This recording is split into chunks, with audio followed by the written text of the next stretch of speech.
শিক্ষার্থীরা আসসালামু আলাইকুম। তোমরা সবাই কেমন আছো? এই করোনার মহামারীর সময় তোমরা সবাই বাসায় থাকবা।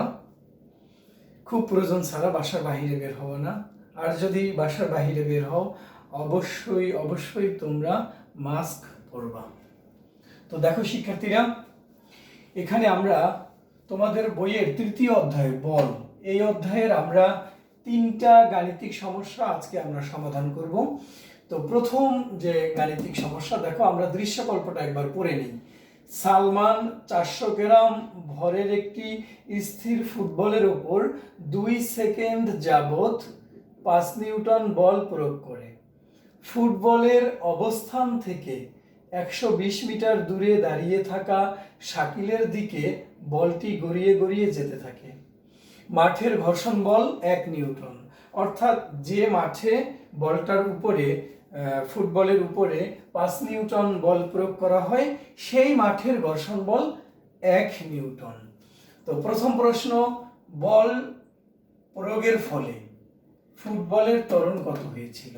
অর্থাৎ এই যে 5 নিউটন বল প্রয়োগ করা হলো, এই বল প্রয়োগের কারণে ফুটবলটার ত্বরণ কত হয়েছিল। দ্বিতীয় প্রশ্ন হলো, ফুটবল শাকিলের কাছে পৌঁছাবে কি? অর্থাৎ এখানে তো লেখা আছে যে ফুটবলটি শাকিলের দিকে গড়িয়ে গড়িয়ে যেতে থাকে। অর্থাৎ 2 সেকেন্ড যাবত যে 5 নিউটন বল প্রয়োগ করা হয়েছে, এই বল প্রয়োগ করার কারণে ফুটবলটা কি শাকিলের কাছে পৌঁছাবে? গাণিতিক বিশ্লেষণ দাও। তো এই দুইটা প্রশ্ন। শিক্ষার্থীরা, আমরা প্রথম প্রশ্ন সমাধানে আসি। প্রথম প্রশ্ন কি? বল প্রয়োগের ফলে ফুটবলের ত্বরণ কত হয়েছিল? দেখো শিক্ষার্থীরা, এখানে প্রযুক্ত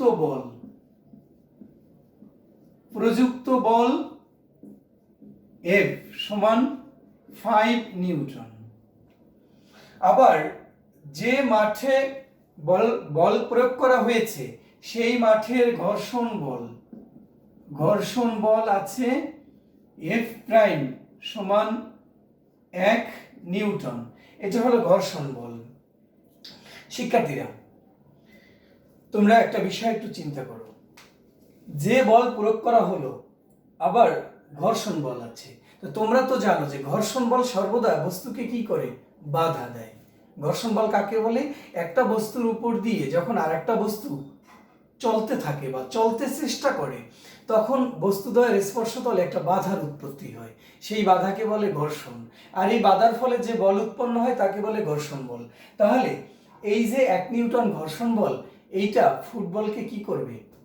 সামনে যেতে বাধা দিবে। তাহলে যে 5 নিউটন বল প্রয়োগ করা হয়েছিল তার মধ্যে 1 নিউটন বল ঘর্ষণ বলের কারণে লস হবে। তাহলে শিক্ষার্থীরা, তাহলে এখানে দেখো এই প্রযুক্ত বল হলো 5 নিউটন আর ঘর্ষণ বল হলো 1 নিউটন। তাহলে কার্যকরী বল কত? কার্যকরী বল বা নিট বল। তাহলে দেখো শিক্ষার্থীরা, কার্যকরী বল F অন সমান সমান কত? F মাইনাস F প্রাইম সমান 5 মাইনাস 1 সমান সমান 4 নিউটন। অর্থাৎ যে 5 নিউটন বল প্রয়োগ করা হয়েছে তার মধ্যে 1 নিউটন বল ঘর্ষণ বলের কারণে বাদ যাবে, তাহলে যে এরপর থাকবে 4 নিউটন। তাহলে এই যে এখানে প্রশ্নটা করা হয়েছে যে ত্বরণ কত হয়েছিল, তাহলে তোমরা জানো বল প্রয়োগ করলে বস্তুর ত্বরণ সৃষ্টি হয়। তাহলে সেই ত্বরণ সৃষ্টি করবে কত নিউটন বল? অবশ্যই 4 নিউটন বল ত্বরণ সৃষ্টি করবে। তাহলে দেখো শিক্ষার্থীরা, আমরা জানি F ইকুয়াল MA। তাহলে এখানে এই এফটা হলো অবশ্যই এফটা হলো কি? কার্যকরী বল। তাহলে কার্যকরী বল কি? F on. আমরা F অন দিয়ে প্রকাশ করছি। তাহলে F on equal to MA। তাহলে দেখো শিক্ষার্থীরা, তাহলে A equal F on by M। তো F অন এর মান কত? 4 নিউটন। M এর মান কত? দেখো M এর মান 400 গ্রাম। তাহলে M এর মান যদি 400 গ্রাম হয়, 400 গ্রাম এইটাকে যদি আমরা কেজিতে নেই তাহলে হবে 0.4 কেজি। 0.4 কেজি। তো দেখো শিক্ষার্থীরা, 0.4 তাহলে কত হয়? ভাগ দিলে হয় 10 মিটার পার সেকেন্ড স্কোয়ার। তাহলে এখানে প্রশ্নের উত্তরটা কি হবে, যে ফুটবলের ত্বরণ কত হয়েছিল? ফুটবলের ত্বরণ হয়েছিল 10 মিটার পার সেকেন্ড স্কোয়ার।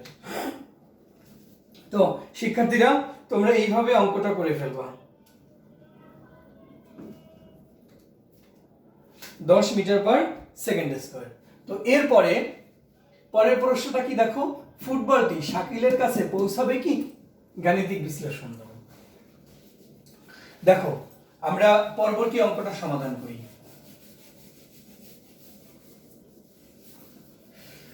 শিক্ষার্থীরা তোমরা জানো বল প্রয়োগ করলে বস্তুর ত্বরণ সৃষ্টি হয়। তাহলে এখানে লেখা আছে 2 সেকেন্ড যাবত বল প্রয়োগ করা হলো, তাহলে 2 সেকেন্ড যাবত এই ত্বরণ সৃষ্টি হবে। যতক্ষণ বল প্রয়োগ করা হবে ততক্ষণই ত্বরণ সৃষ্টি হবে। বল প্রয়োগ করা বন্ধ হয়ে যাবে, ত্বরণ আর সৃষ্টি হবে না। তারপরে যদি কোনো ঘর্ষণ বল না থাকে তাহলে ওই বস্তুটা আজীবন কি করবে, যে বেগ অর্থাৎ 2 সেকেন্ড পরে যে বেগ অর্জন করে সেই বেগে বস্তুটা সামনে যেতে থাকবে। কিন্তু এখানে রাস্তার ঘর্ষণ বল আছে 1 নিউটন, তাহলে শুরুতে যে বল প্রয়োগ করা হলো 5 নিউটন, তার মধ্যে কার্যকর বল হলো 4 নিউটন। তাহলে 2 সেকেন্ড যাবত 4 নিউটন বল ত্বরণ সৃষ্টি করবে। তাহলে 2 সেকেন্ড যাবত বস্তুটা অর্থাৎ ফুটবলটা ত্বরণে চলবে। এরপরে যখন 2 সেকেন্ড পরে বল প্রত্যাহার করা হবে তখন এই রাস্তার অর্থাৎ এই মাঠের ঘর্ষণ বলের কারণে ফুটবলটা ধীরে ধীরে তার বেগ হ্রাস পাবে, কারণ তখন এই ঘর্ষণ বলের কারণে ফুটবলটা মন্দনে চলবে, ত্বরণে চলবে না। মন্দনে চলে, ধীরে ধীরে এর বেগ হ্রাস পেয়ে একসময় বেগ কি হয়ে যাবে, শূন্য হয়ে যাবে। তাহলে আমি দেখব সর্বমোট কত দূরত্ব অতিক্রম করে ফুটবলটা থেমে যাবে। যদি 120 মিটার দূরত্ব অতিক্রম করে ফুটবলটা থেমে যায় তাহলে আমরা বলবো যে শাকিলের কাছে পৌঁছাবে। আর যদি 120 মিটার অতিক্রম না করে তাহলে আমরা বলবো কি, শাকিলের কাছে পৌঁছাবে না। তো দেখো শিক্ষার্থীরা, আমরা গ থেকে প্রাপ্ত বলটার ত্বরণ equal 10 metre per second square, আর ফুটবলে মানে বল প্রয়োগ করা হয়েছে কত, 2 সেকেন্ড যাবত। তাহলে আমরা দেখব এই 2 সেকেন্ডে ফুটবলটা কত দূরত্ব গেল। তাহলে আমরা ধরে নিলাম 2 সেকেন্ডে ফুটবলটা s1 দূরত্ব গেল। তাহলে s1 equal ut plus half a t square. তো দেখো u এর মান 0, কারণ এখানে বলা আছে স্থির ফুটবল। তাহলে আদিবেগ 0 গুণ 2 plus half into 10 into 2 square. তাহলে দেখো শিক্ষার্থীর এখানে কত হয়, এখানে হয় 5 ইন্টু এটা দিয়ে এটা কাটলে 5 হয়, 5 ইন্টু 4 সমান সমান 20 মিটার। অর্থাৎ দেখো শিক্ষার্থীরা এখান থেকে ফুটবলটা যখন 2 সেকেন্ডে কত মিটার গেল, এই পর্যন্ত আসলো, 2 সেকেন্ডে 20 মিটার গেল, 2 সেকেন্ডে 20 মিটার গেল। আচ্ছা, এতটুকু যাওয়ার পরে বল প্রত্যাহার করা হলো, এরপরে বল আর প্রয়োগ করা হয়নি, তাহলে আর ত্বরণ সৃষ্টি হবে না। এখন এই রাস্তার ঘর্ষণ বলের কারণে ফুটবলটা ধীরে ধীরে এই দিকে যাবে আর বেগের মান ধীরে ধীরে হ্রাস পেতে থাকবে। তাহলে এখানে বেগের মান কত হয়েছিল, এখানে বেগের মান 0। 2 সেকেন্ড পরে বেগের মান কত হয়েছে, 2 সেকেন্ড পরে দূরত্ব হচ্ছে 20 মিটার। তাহলে 2 সেকেন্ড পরে বেগের মান কত হলো, বেগের মান যা হবে সেই বেগ থেকে ধীরে ধীরে ধীরে ধীরে বেগ হ্রাস পেয়ে এখানে এসে বেগ কত হয়ে গেল, 0 হয়ে যাবে। তাহলে শিক্ষার্থীরা এখন আমি দেখব এই 2 সেকেন্ড পরে, অর্থাৎ এখান থেকে এখানে গেছে 2 সেকেন্ড, তাই 2 সেকেন্ড পরে বেগের মান কত হলো। তো দেখো 2 সেকেন্ড পরে বেগের মান v equal u plus at। তো দেখো u এর মান 0 প্লাস a এর মান 10, t এর মান 2 সমান সমান কত, 20 মিটার পার সেকেন্ড। তাহলে দেখো শিক্ষার্থীরা 2 সেকেন্ড পরে বেগের মান কত হয়ে গেল, 20 মিটার পার সেকেন্ড। এখন এই যে 2 সেকেন্ড পরে বেগের মান 20 হলো, এখন আর ত্বরণ হবে না, অর্থাৎ বেগের মান আর বাড়বে না। এখন এখানে এসে যখন বল প্রত্যাহার করা হলো তখন এই যে রাস্তার ঘর্ষণ বল আছে, এই ঘর্ষণ বলের কারণে ধীরে ধীরে বেগ হ্রাস পেয়ে এখানে এসে বেগ 0 হয়ে যাবে। তাহলে দেখো এখান থেকে এই পর্যন্ত এখান থেকে এই পর্যন্ত কত দূরত্ব, অর্থাৎ কত দূরত্বে গিয়ে বলটা থেমে গেল, আমি সেটা বের করব। কত দূরত্বে গিয়ে থেমে গেল। তাহলে এই ক্ষেত্রে এই 20 হলো আদিবেগ আর শেষ বেগ হলো 0, অতিক্রান্ত দূরত্ব s, এবং এখান থেকে যে এদিকে যাবে সেটা যাবে হলো মন্দনে যাবে। সেই মন্দনটা কত? সেই মন্দনটা সৃষ্টি করবে কে? ঘর্ষণ বল। তাহলে দেখো আমি সেই মন্দনটা বের করি শিক্ষার্থীরা। সেই মন্দনটা হলো F prime equal M A prime. তো দেখো F প্রাইম, শিক্ষার্থীরা আমরা যদি মন্দন লিখি তাহলে আর এখানে মাইনাস দেওয়ার দরকার নাই, আর যদি তুমি ত্বরণ লেখো তাহলে এখানে অবশ্যই একটা মাইনাস দিবা। তাহলে দেখো -1, তো আমরা ধরে নিলাম ত্বরণ লিখব, -1 ইকুয়াল m এর মান 0.4 a প্রাইম। তো দেখো a প্রাইম সমান সমান কত? -1 ভাগ কত? 0.4। তাহলে দেখো শিক্ষার্থীরা 0.4 ভাগ 1 না 1 ভাগ 0.4 2.5 -2.5 মিটার পার সেকেন্ড স্কয়ার। অর্থাৎ এই ফুটবলটা এত ত্বরণে যাবে, অর্থাৎ -2.5 metre per second square. Negative ত্বরণ অর্থাৎ ঋণাত্মক ত্বরণের আরেক নাম হলো কি? মন্দন। তাহলে প্রতি সেকেন্ডে বেগ এত বৃদ্ধি না পেয়ে প্রতি সেকেন্ডে বেগ এত হ্রাস পাবে। তাহলে দেখো যদি অতিক্রান্ত দূরত্ব s2 হয় তাহলে আমরা জানি s2 ইকুয়াল আমরা জানি হলো b square equal u square plus 2a s2। তো দেখো শিক্ষার্থীরা এখানে হলো এটা হলো আদিবেগ আর এটা হলো শেষ বেগ। শেষ বেগ কত? 0। তোমরা এখানে লিখবা যে এই ক্ষেত্রে আদিবেগ এত, শেষ বেগ 0। তো ইকুয়াল u এর মান কত? 20 স্কয়ার প্লাস 2 ইনটু এর মান কত? -2.5 আর s2। তো দেখো শিক্ষার্থীরা এখানে কত? 0 সমান সমান 400 মাইনাস 5, আচ্ছা দুইটা গুণ করলে হয় 5 s2 5 s2। তো এখন দেখো আমরা উপরে মুছে দেই, দেখো 5 s2 ইকুয়াল 400, তাহলে s2 ইকুয়াল কত? 400 ভাগ 5, এখানে কত হয়? 80 মিটার।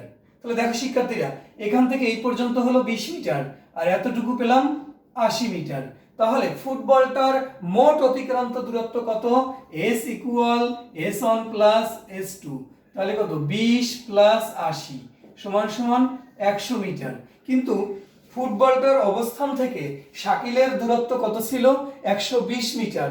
কিন্তু ফুটবলটা সর্বমোট 100 মিটার যাওয়ার পরে ফুটবলটা থেমে যাবে, আর যাবে না, অর্থাৎ ফুটবলটি শাকিলের কাছে পৌঁছাবে না। শিক্ষার্থীরা তোমরা এই অঙ্কটা এভাবে করবা। আচ্ছা এরপরে দেখো আমাদের দ্বিতীয় অঙ্কে আমরা যাই। এখন আমরা এগুলো মুছে দিতে পারি। আজকের দ্বিতীয় অঙ্কটা শিক্ষার্থীরা আমরা আগে দৃশ্যকল্প একবার করব। দেখো দৃশ্যকল্পটা কি? পি একটা বস্তু, এই বস্তুটার আদিবেগ 0 মিটার পার সেকেন্ড, তার মানে বস্তুটা স্থির। এখন এর পরিমাণ বল প্রয়োগ করার কারণে বস্তুটা 100 মিটার অতিক্রম করে, যখন 100 মিটার অতিক্রম করে তখন বস্তুটার বেগ হয় কত? শেষ বেগ হয় 40 মিটার পার সেকেন্ড। তার মানে বল প্রয়োগ করার কারণে বস্তুটা কি? ত্বরণে গেছে। ত্বরণে গিয়ে অর্থাৎ বেগ 0 থেকে কত হয়ে গেছে? 40 হয়ে গেছে। অর্থাৎ যখন বেগের মান 40 তখন অতিক্রান্ত দূরত্ব 100 মিটার। আর কি বলা আছে? পি বস্তুর ভর 5 কেজি এবং যে রাস্তায় পি বস্তুটা চলতেছে সেই রাস্তার ঘর্ষণ বল কত? 10 নিউটন। রাস্তার ঘর্ষণ বল 10 নিউটন। তাহলে দেখো শিক্ষার্থীরা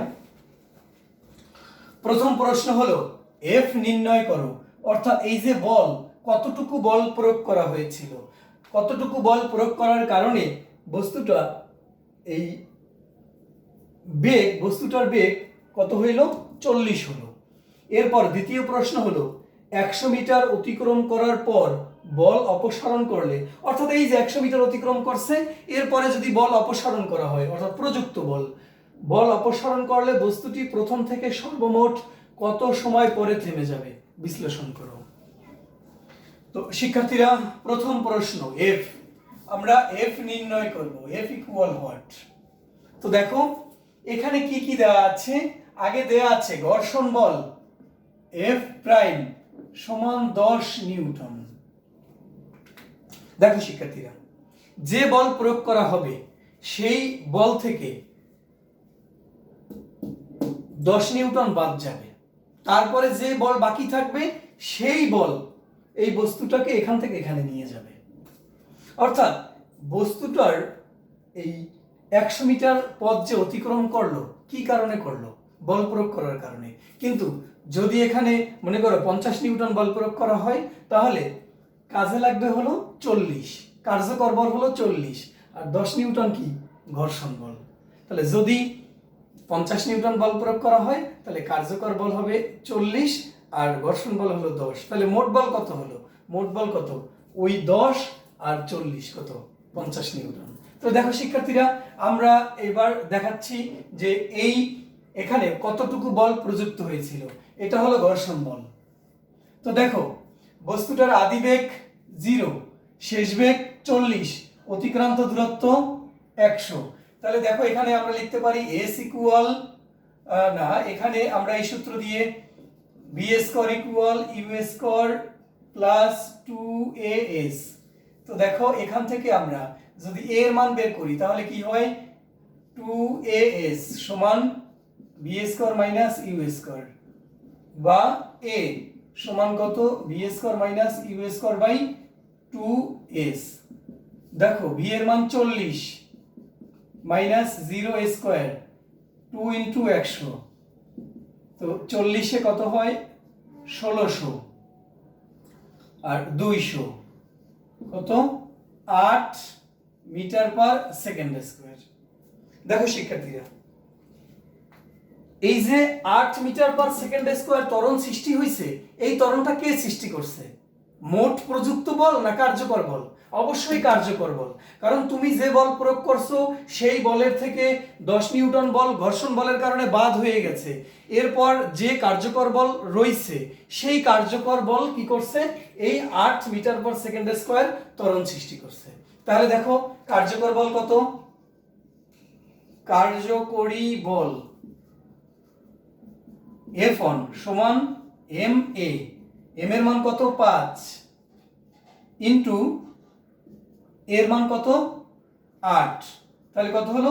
40 নিউটন। এই 40 নিউটন হলো কি? কার্যকরী বল। তাহলে প্রযুক্ত বল কত? প্রযুক্ত বল F, দেখো প্রযুক্ত বল F সমান সমান কার্যকরী বল প্লাস ঘর্ষণ বল। অর্থাৎ এই F পরিমাণ বল প্রয়োগ করা হয়েছিল, এর মধ্যে ঘর্ষণ বল 10 নিউটন বাদ যাবে, বাদ যাওয়ার পরে যে বলটা কাজে লাগছে সেই বলটা এই ত্বরণ সৃষ্টি করছে। কিন্তু তুমি তো এই যে 10 নিউটন বল প্রয়োগ করেছো, তাহলে কত হলো? কার্যকরী বল হলো কত? F1 plus F prime. তো F1 এর মান 40 প্লাস 10 সমান সমান কত? 50 নিউটন।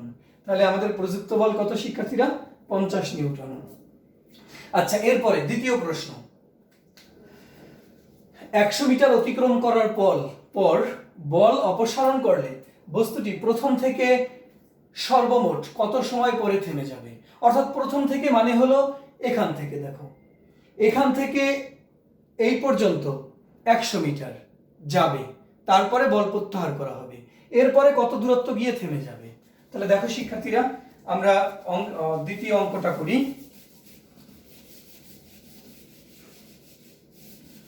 দ্বিতীয় অঙ্কটা হলো, দেখো পি বস্তুটা এখান থেকে এই 50 নিউটন বল আমি প্রয়োগ করলাম, 50 নিউটন বল প্রয়োগ করার কারণে এখানে এসে পি বস্তুটার বেগের মান ভি হয়ে গেল 40 আর ইউ ছিল কত 0। এখান থেকে এই পর্যন্ত হলো 100 মিটার। আর শিক্ষার্থীরা এই পর্যন্ত হলো 100 মিটার। এখানে এসে বল প্রত্যাহার করা হলো। তো বল প্রত্যাহার করলে দেখো এখানে এসে যদি বল প্রত্যাহার করে তাহলে বস্তুটা বেগের মান আর বাড়বে না, বস্তুটা বেগের মান বরং কমবে। কি কারণে কমবে? রাস্তার ঘর্ষণ বলের কারণে। কমতে কমতে তুমি ধরে নাও এখানে এসে এই পর্যন্ত এসে বেগের মান 0 হয়ে গেল।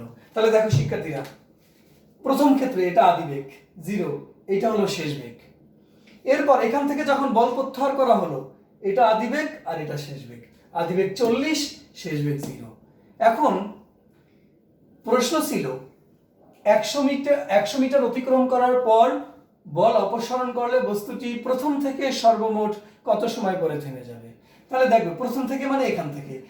এখন আবার দেখতে হবে এখান থেকে এখানে যেতে কত সময় লাগছে। ধরে নিলাম এখান থেকে এখানে যেতে সময় লাগছে 5 সেকেন্ড। এরপরে আবার এখান থেকে এখানে যেতে কত সময় লাগছে। তাহলে এই সময়টা আর এই সময়টা বের করে আমি যোগ করব, তারপরে বলতে পারবো যে সর্বমোট কত সময় পরে থেমে যাবে। তাহলে দেখো এখানে কত সময় লাগছিল, তাহলে এখানে কত সময় লাগছিল সেটা যদি আমি বের করি, আমরা দুই ভাবে বের করতে পারি। আমরা v = u + at এই সূত্র দিয়েও বের করতে পারি, অথবা s = ut + ½ a t² এই সূত্র দিয়েও আমরা বের করতে পারি। শিক্ষার্থীরা তো তোমাদের মাথায় আগে এই সূত্রটাই আসবে, কারণ এখানে দূরত্ব দেওয়া আছে। তাহলে আমরা এটাকে t অন ধরি।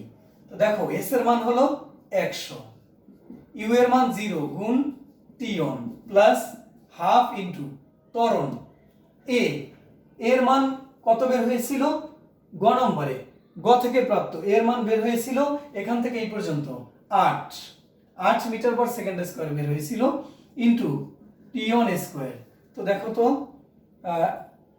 এখানে কত হয় 100 সমান সমান 4 t অন স্কয়ার। তো এখানে t অন স্কয়ার সমান 4 দিয়ে ভাগ দিলে হয় 25 বা t অন সমান সমান 5 সেকেন্ড। তো শিক্ষার্থীরা এখান থেকে এই পর্যন্ত এখানে সময় লাগলো আমাদের কত 5 সেকেন্ড। তাহলে আমরা লিখে রাখি t অন এর মান কত লাগছে 5 সেকেন্ড t অন এর মান।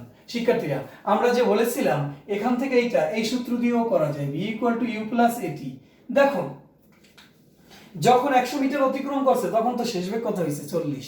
তাহলে যখন বেগের মান 40, তাহলে 0 থেকে বেগের মান 40 হতে কত সময় লাগলো। তাহলে যখন বেগের মান 40 তখনই তো বস্তুটি এখানে আসছে। তাহলে তুমি দেখো এখানে যদি 40 বসাও u এর মান 0 + 8 ইনটু t অন, এটাকে যদি t অন হয় তাহলে দেখো 40 = 8 t অন। তাহলে t অন এর মান কত 8 দিয়ে ভাগ দিলে হয় 5। তোমরা দুই ভাবেই অঙ্কটা করতে পারো, তোমাদের ইচ্ছা। তো দেখো শিক্ষার্থীরা আমরা এখান থেকে এই পর্যন্ত আসতে সময় লাগলো কত 5 সেকেন্ড।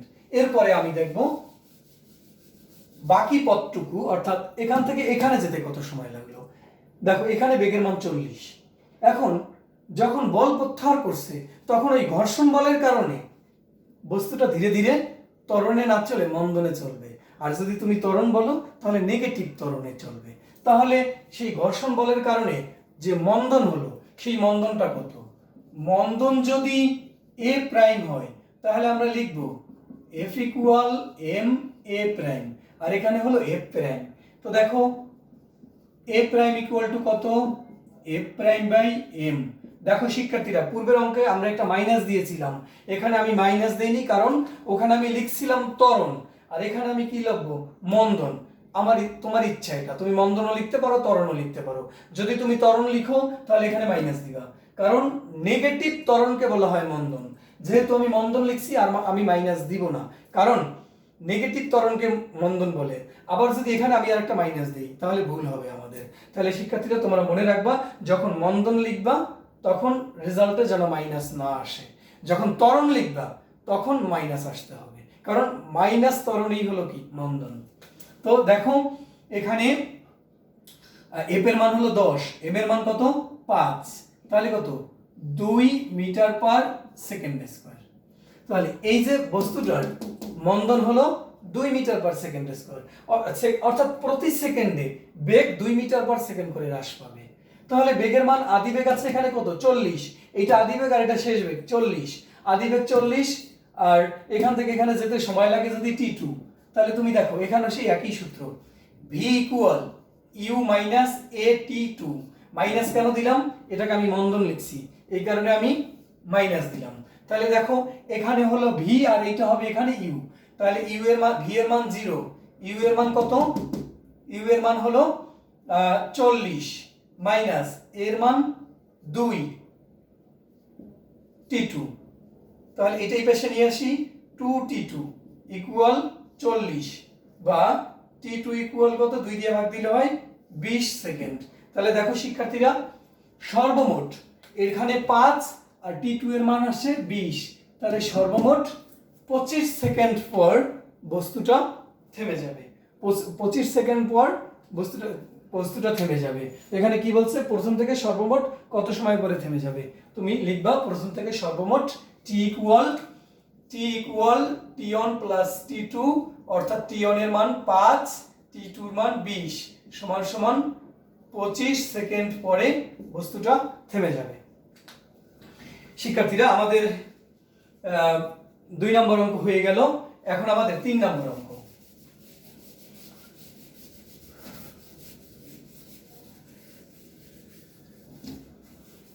তৃতীয় অঙ্কটা আমরা 2 নম্বর অঙ্কটাও মুছে ফেলি। দেখো তৃতীয় অঙ্কটা, এটাও হলো ঘর্ষণ সম্পর্কিত অঙ্কই। দেখো এই একটা বস্তু, এইটা বস্তুর ভর হলো m1 10 গ্রাম, আবার এই একটা বস্তু, এই বস্তুর ভর m2 সমান 20 গ্রাম। তো বস্তু দুটা ভূমি থেকে, এই হলো ভূমি থেকে 50 মিটার উপরে আছে। দেখো m1 বস্তুর কার্যকরী বল 0.78 নিউটন, m2 ভরের বস্তুর কার্যকরী বল 0.039 নিউটন। বস্তু দুটি একই সাথে ছেড়ে দেওয়া হলো, অর্থাৎ মুক্তভাবে পড়তে দেওয়া হলো একই সাথে। m1 ভরের, এখানে ভর আছে বাট জায়গা কম তাই আমি লিখি নাই, m1 ভরের বস্তুর উপর বায়ুর ঘর্ষণ বল কত। তারপরে কোন বস্তুটি আগে ভূমিতে পৌঁছাবে, অর্থাৎ এখান থেকে যে আমি ছেড়ে দিলাম দুইটা বস্তু একই সাথে, কোন বস্তুটা আগে ভূমিতে পৌঁছাবে, যুক্তি সহ বিশ্লেষণ করো। তো দেখো শিক্ষার্থীরা, এখানে এই বস্তুটা আমরা ধরে নিলাম এটা হলো m1 ভরের বস্তু। এই বস্তুটা আমি যখন ছেড়ে দিব, মুক্তভাবে ছেড়ে দিব, বস্তুটা কি কারণে ভূমিতে পড়বে, অভিকর্ষ বলের কারণে ভূমিতে পড়বে। কারণ পৃথিবী প্রত্যেকটা বস্তুকেই একটা যে বলে আকর্ষণ করে, সেই বলটাই হলো অভিকর্ষ বল। পৃথিবী যে বলে আমাদেরকে আকর্ষণ করে সেটাই হলো অভিকর্ষ বল। তাহলে আমরা যখন বস্তু মুক্তভাবে ছেড়ে দিই, অভিকর্ষ বলের কারণে বস্তু ভূমির দিকে পড়তে থাকে। তাহলে এখানে দেখো এইটা হলো ভূমি, তাহলে এই বস্তুটাকে যে বলে আকর্ষণ করবে সেই বলটাই হলো এর মোট প্রযুক্ত বল। আমি আবার বলছি শিক্ষার্থীরা, এই বস্তুটাকে ভূমি বা পৃথিবী যে বলে আকর্ষণ করবে সেই বলটাই হলো মোট প্রযুক্ত বল। তো ওই বলের মধ্যে কার্যকরী বল কত, এখানে 0.078 নিউটন, এটা হলো কার্যকরী বল। তাহলে বাকিটা কোথায়, বাকিটা হলো বায়ুর বাধা অর্থাৎ ঘর্ষণ বল। তুমি দেখো বস্তুটা যখন এদিকে নিচে আসবে, তাহলে বায়ুর বাধা বস্তুটাকে উপরে রাখতে চাইবে, তাহলে এই বায়ুর বাধা অতিক্রম করে বস্তুটা নিচের দিকে আসবে। উদাহরণস্বরূপ তুমি একটা বস্তুকে মনে করো, এই একটা বস্তু, এই বস্তুটাকে তুমি এদিকে একটা বল প্রয়োগ করলা, 10 নিউটন বল প্রয়োগ করলা। কেউ আবার অন্য কেউ এই বস্তুটাকে এইদিকে 4 নিউটন বলে ধাক্কা দিল, তাহলে তোমার এদিকে বল হলো 10 নিউটন আর এদিকে বল হলো 4 নিউটন। তাহলে কার্যকরী বল কত, 10 মাইনাস 4 সমান সমান 6 নিউটন।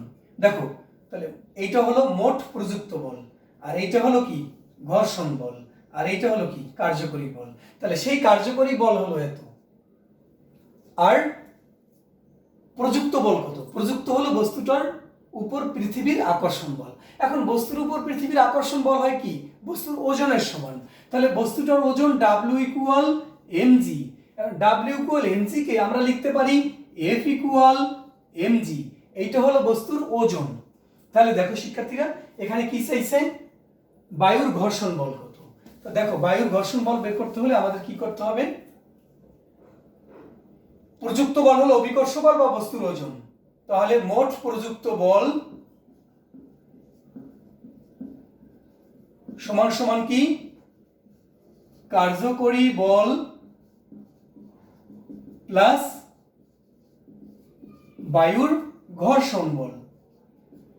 ঘর্ষণ বল। তাহলে মোট প্রযুক্ত বল, দেখো মোট প্রযুক্ত বল হলো বস্তুর ওজন অর্থাৎ অভিকর্ষ বল। তাহলে এটা কি? F সমান কার্যকরী বল যদি F1 আর প্রযুক্ত ঘর্ষণ বল দিলাম আমরা কি F প্রাইম। তো দেখো এইটা হলো mg ইকুয়াল F, কার্যকরী বল কত? 0.078 নিউটন। 0.078 plus F prime. তো m এর মান কত? দেখো 10 গ্রাম। 10 গ্রামকে কেজিতে নিলে 0.01 ইন্টু 9.8 সমান 0.078 প্লাস F প্রাইম।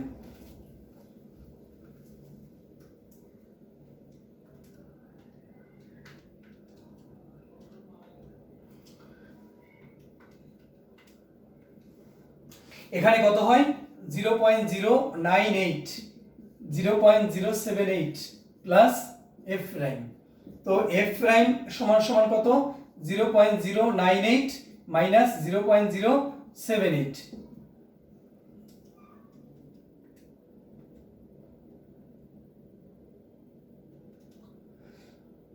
কত হলো? 0.098 মাইনাস 0.078, 0.02 নিউটন। এইটা হলো ঘর্ষণ বল। অর্থাৎ পৃথিবী এত বলে আকর্ষণ করে, আর এত হলো ঘর্ষণ বল। এই ঘর্ষণ বলের কারণে কার্যকরী বল কমে গেছে। তাহলে শিক্ষার্থীরা, তোমরা এইভাবে অঙ্কটা করবা। আচ্ছা, দ্বিতীয় প্রশ্নটা হলো কোন বস্তুটি আগে ভূমিতে পৌঁছাবে?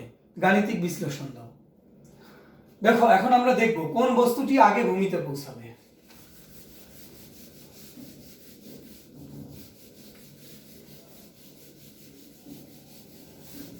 শিক্ষার্থীরা, উভয় বস্তুর উচ্চতা অর্থাৎ উভয় বস্তু 50 মিটার উপরে আছে। বস্তু দুইটা একই সাথে ভূমিতে ছেড়ে দেওয়া হলো, ভূমিতে পড়ার জন্য ছেড়ে দেওয়া হলো। তো দেখো, প্রথম বস্তুর এমন ভরের বস্তু কার্যকরী বল এত। এমন ভরের বস্তু, আগে আমরা এমন ভরের বস্তু নিয়ে কাজ করি। দেখো, এমন ভরের বস্তুর কার্যকরী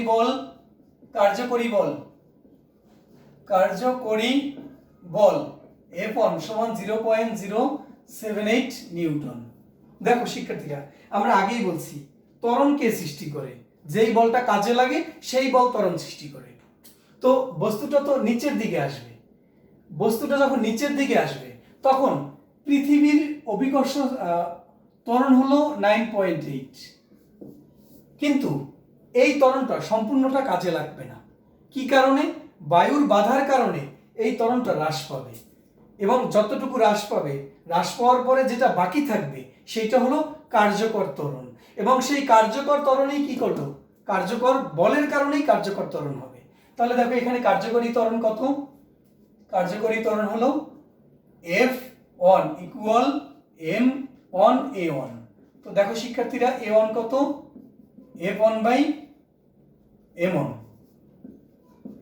তো F1 এর মান কত? 0.078, আর M1 এর মান কত? 0.01। তাহলে 7.8 মিটার পার সেকেন্ড স্কয়ার। দেখো শিক্ষার্থীরা, যেখানে অভিকর্ষ ত্বরণ 9.8, সেখানে আমরা কার্যকর ত্বরণ পেয়েছি কত? 0.78 মিটার পার সেকেন্ড স্কয়ার। অর্থাৎ বাকিটা কোথায় গেল? বাকিটা বাতাসের বাধার কারণে হ্রাস পেয়েছে। তো দেখো, এখন বস্তুটা ছেড়ে দিলে এত ত্বরণে নিচে নামবে। তাহলে এত ত্বরণে যদি নিচে নামে তাহলে দেখো আমরা সূত্র জানি H equal u t plus half g t square, আমরা এই সূত্র জানি, পরন্ত বস্তুর সূত্র। তাহলে এখানে জি না লিখে জি ত্বরণ, কিন্তু এখানে আমি ত্বরণ ধরছি কি এ, তাহলে এখানে আমি কি লিখবো A1। আর এই প্রথম বস্তুর ভূমিতে ফিরে আসতে সময় লাগে ধরে নিলাম T1। তাহলে দেখো এখন এখানে মান বসাও, H এর মান কত, H এর মান 50, এরপরে ইউ এর মান 0, কারণ বস্তুটা যখন আমি ছেড়ে দিছি তখন অবশ্যই কোনো বেগ দেইনি, মুক্তভাবে ছেড়ে দিয়েছি। তো into T1 plus half into 7.8 T1 square কত হলো 50 ইকুয়াল, এখানে যদি আমরা কাটাকাটি করি তাহলে কত হয় 7.8 কে 2 দিয়ে ভাগ, 7.8 ভাগ 2, তাহলে কত হয় 3.9 T1 স্কয়ার।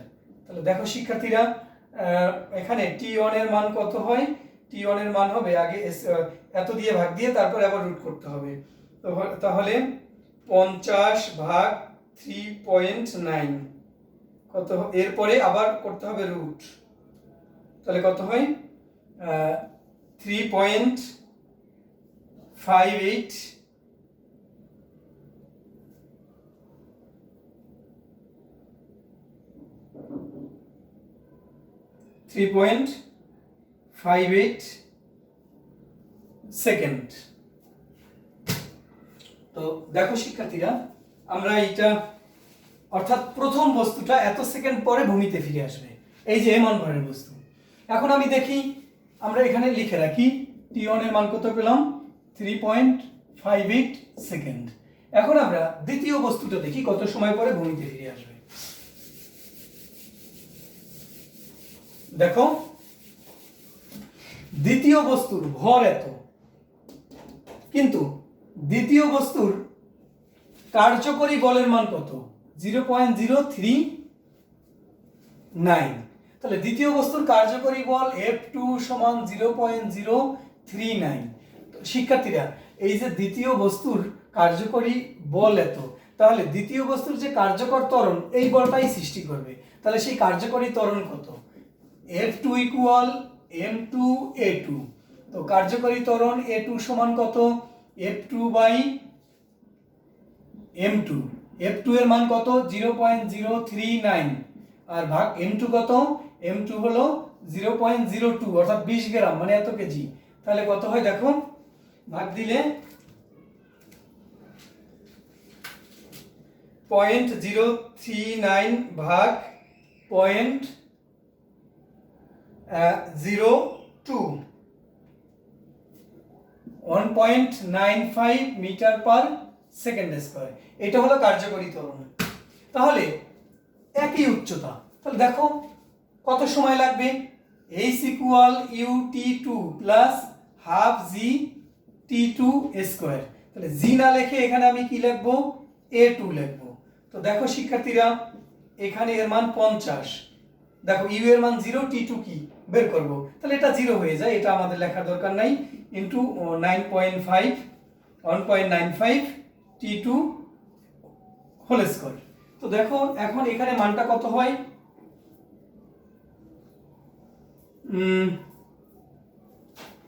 এটাকে যদি আমরা গুণ করি তাহলে হয় 100 ইকুয়াল 1.95 T2 স্কয়ার।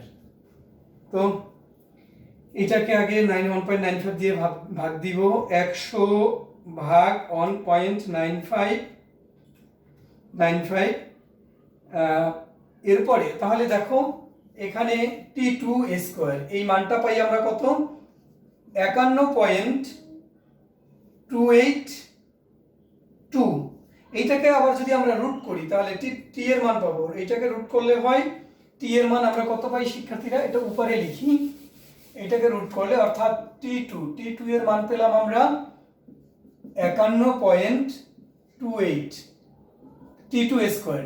তাহলে T2 কত, T2 এটাকে রুট করলে হয় 7.16 এত সেকেন্ড। তাহলে দেখো শিক্ষার্থীরা দ্বিতীয় বস্তুটা পড়তে সময় লাগবে 7.16 আর প্রথমটা পড়তে লাগবে 3.58। তাহলে দেখো এই 3.58 কে যদি 2 দিয়ে গুণ দেই তাহলে এইটা হয়। তাহলে দেখো এটাকে আমরা আবার অনুপাত করে দিতে পারি, যেমন T2/T1 ইকুয়াল T2 এর মান কত 7.16, T1 কত 3.58। তাহলে দেখো T2 সমান, এটা অ্যান্সার হয় 2, তাহলে 2T1। তাহলে দেখো শিক্ষার্থীরা, প্রথম বস্তুটা পড়তে যে সময় লাগবে দ্বিতীয় বস্তুটা পড়তে তার দ্বিগুণ সময় লাগবে, অর্থাৎ T2 হলো T1 এর 2 গুণ, অর্থাৎ এইটা প্রথমটা পড়তে যে সময় লাগবে এই দ্বিতীয়টা পড়তে তার দ্বিগুণ সময় লাগবে। আচ্ছা শিক্ষার্থীরা, অঙ্কটা আমরা এভাবে করলাম। তুমি যদি ইচ্ছা করো যে তুমি অঙ্ক এভাবে করবা না, দেখো আরেকটা পদ্ধতি আছে। সেইটা কি? দুইটা বস্তুর উচ্চতা একই, দেখো খুব সোজা। প্রথম বস্তুর ক্ষেত্রে h equal ut1 plus half a1 t1 square, এটা হলো প্রথমটার ক্ষেত্রে। দ্বিতীয়টার ক্ষেত্রে কি? h equal ut2 plus half a2 t2 square. a1 আর a2 এর মান তো তোমরা বের করছো। এখন দেখো এইটাও h এইটাও h, যদি h হয় তাহলে উভয় পক্ষে এটাকে সমান করা যায়, অথবা তুমি অনুপাত করতে পারো। তুমি যদি উভয় পক্ষে সমান করে দাও তাহলে দেখো এইটার সমীকরণ 1 আর এইটার সমীকরণ 2, তাহলে এইটাও h এইটাও h, তাহলে তুমি কি লিখতে পারো? 1 ও 2 থেকে পাই e1t plus half a1 t1 square equal u2t plus half a2 t2 square, অথবা তুমি অনুপাত করে দিতে পারো। দেখো শিক্ষার্থীরা, এর মান 0, এর মানও 0, কারণ u1 ও 0 u2 ও 0, কারণ আমরা বস্তুটা যখন ছেড়ে দিয়েছি তখন কোনো বেগ দেইনি। তাহলে দেখো এখানে কি পেলাম আমরা? Half a1 t1 square equal half a2 t2 square. তো এখন দেখো এই উভয় পক্ষ থেকে হাফ আমি বাদ দিয়ে দিলাম, তাহলে a1 এর মান কত ছিল? a1 এর মান ছিল 7.8 t1 স্কয়ার ইকুয়াল a2 এর মান কত ছিল? 1.95 t2 হোল স্কয়ার। তো দেখো শিক্ষার্থীরা, এই উভয় এখানে কি আছে 1.95 আর এখানে আছে 7.8, তো দেখো t2 হোল স্কয়ার 1.9, আমরা এইটাকে এই পাশে নিয়ে আসি। 1.95 t2 whole square equal 7.8 t1 whole square. তো এই 1.95 দিয়ে এটাকে ভাগ দিয়ে দেই, 7.8 ভাগ 1.95 কত হয়? 4। তাহলে t2 whole square equal 4 t1 whole square. তো t2 সমান, এটাকে রুট করো 4 t1 হোল স্কয়ার। তো দেখো শিক্ষার্থীরা, 4 এ কত হয়? আমরা এটা আবার উপরে, নিচে হয়তো দেখা যাবে না, আমরা আবার উপরে লিখি। দেখো আমরা এই পর্যন্ত পেলাম, এই পর্যন্ত পাওয়ার পরে আমরা উপরে যাই। দেখো t2 হোল স্কয়ার ইকুয়াল কত হলো? 4 t1 হোল স্কয়ার, বা t2 সমান কত? Root over 4 t1 whole square. তাহলে 4 এর রুট 2, রুট ওভার করলে 4 এর 2 হয়, t1 এর স্কয়ার কত? t1। তাহলে দেখো t2 ইকুয়াল 2t1। আমরা প্রথমবার যে রেজাল্ট পেলাম দ্বিতীয়বার সেই একই রেজাল্ট পেলাম। তোমাদের ইচ্ছা তোমরা কোনভাবে অঙ্কটা করবা। তবে দেখো এখানে প্রশ্ন ছিল কোন বস্তুটি আগে ভূমিতে পৌঁছাবে, আমরা এখন বলতে পারলাম যে প্রথম বস্তু আগে ভূমিতে পৌঁছাবে, এবং অন্যভাবেও আসতে পারে যে প্রথম বস্তু ভূমিতে পড়তে যে সময় লাগবে দ্বিতীয় বস্তু তার দ্বিগুণ সময় লাগবে, প্রমাণ করো। তখন তুমি এভাবে অঙ্কটা করে দিবা, অথবা আগের মতো করে অনুপাত করে তুমি রেজাল্ট বের করে দিবা। তো শিক্ষার্থীরা, আজকে এ পর্যন্তই থাক। তোমরা যেখানে বোঝো নাই তোমরা সেখানে বা কমেন্ট বক্সে তোমরা অবশ্যই কমেন্ট করবা। আর তোমরা তোমাদের বোর্ডের অঙ্কগুলো করো, তাহলে তোমরা অনেক সমস্যা পাবা, যেগুলো আমাদের কাছে পরে তোমরা জিজ্ঞেস করতে পারবা, অথবা ইনবক্সে তুমি প্রশ্ন করতে পারবা। তো শিক্ষার্থীরা, আজকে আমাদের এই পর্যন্তই থাকবে।